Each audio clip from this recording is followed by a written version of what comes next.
Halo teman-teman, di sini saya ingin mengajak teman-teman sekalian untuk berpikir sejenak sebelum masuk ke video yang ingin saya bahas. Kita membeli ikan di pasar, contohnya, kita hanya mendengar harga akhir dari sang penjual. Namun, harga tersebut adalah hasil dari sebuah sistem distribusi yang melibatkan banyak pihak, biaya, dan risiko. Atau benarkah? Dalam banyak kasus, semakin panjang rantai distribusi, maka semakin kecil margin yang diterima oleh petani, sementara konsumen tetap membayar dengan harga tinggi.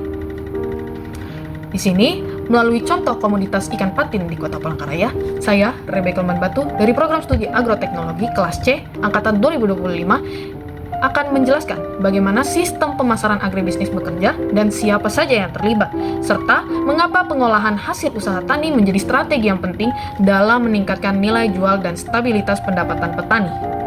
Baik, kita akan mulai dengan pengertiannya dulu. Pengertian dari sistem pemasaran agribisnis untuk memahami lebih dalam tentang semuanya. Sistem pemasaran agribisnis adalah rangkaian kegiatan yang menghubungkan petani atau produsen dengan konsumen akhir melalui proses distribusi, penentuan harga, penyimpanan, hingga transaksi jual beli. Sistem ini tidak hanya menjual produk, tetapi memastikan produk tersedia sampai tepat waktu dalam kondisi baik dan dengan harga yang waras, yang wajar gitu ya. Lalu, kita masuk ke contoh alur distribusi ikan patin di Palangkaraya. Di Palangkaraya, alur pemasaran ikan patin umumnya seperti ini. Kita punya petani tambak, lalu dari petani tambak, dia mendistribusikan ke pengepul. Dari pengepul, dijual ke pedagang besar, lalu pedagang besar ini menjual lagi ke pedagang pasar, lalu dari pedagang pasar ini, kita sebagai konsumen mendapatkan ikan tersebut. Sehingga dapat kita pahami kalau petani bertugas untuk memproduksi ikan, pengepul mengumpulkan hasil panen dan mengatur transportasinya, lalu pedagang besar mendistribusikan dalam jumlah besar, kemudian pedagang pasar menjual langsung ke konsumen. Lalu kita konsumen membeli untuk kebutuhan rumah atau mungkin untuk usaha kuliner. Lalu pihak yang terlibat dalam masalah ini.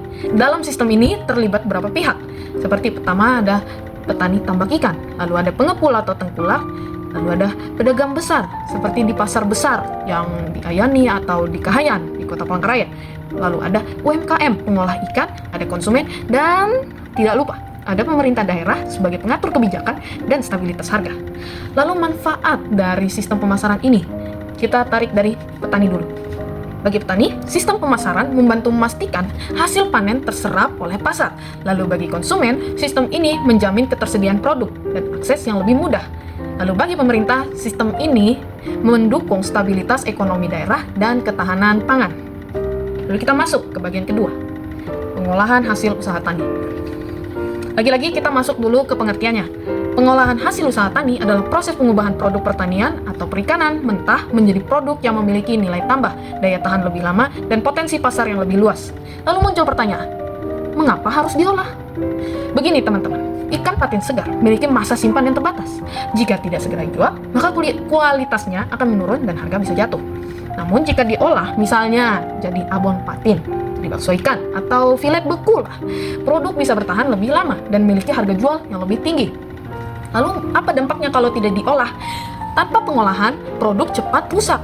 Lalu petani terpaksa menjual dengan harga rendah, sehingga terjadi ketergantungan pada pengepul. Lalu, manfaatnya jika diolah. Dengan pengolahan, nilai jual meningkat, masa simpan lebih lama, hingga masuk pasar modern atau penjualan online itu bisa terjadi, sehingga membuka peluang UMKM baru. Dan kita sangat butuh peluang kerja, butuh lapangan pekerjaan, jadi ini sangat bagus. Lalu, kita tarik contohnya, ikan patin segar dijual per kilogram dengan harga yang mungkin ya sekitaran di atas 50.000 gitu ya. 50.000 mungkin lebih dari 100.000.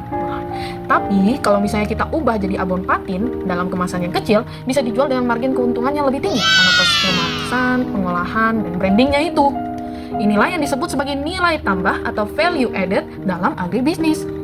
Nah, untuk penutup, dari penjelasan ini, kalau kalian mendengarkan dari awal sampai akhir, dapat disimpulkan bahwa sistem pemasaran agribisnis dan pengolahan hasil usaha tani saling berkaitan. Tanpa sistem pemasaran, produk tidak sampai ke konsumen. Lalu tanpa pengolahan, nilai ekonomi produk tidak maksimal. Keduanya berperan sangat penting dalam meningkatkan kesejahteraan petani, menjaga stabilitas pasar, dan mendukung ekonomi daerah. Begitu teman-teman, sekian dari saya, terima kasih. Sampai jumpa di video berikutnya, video tugas berikutnya. Bye-bye.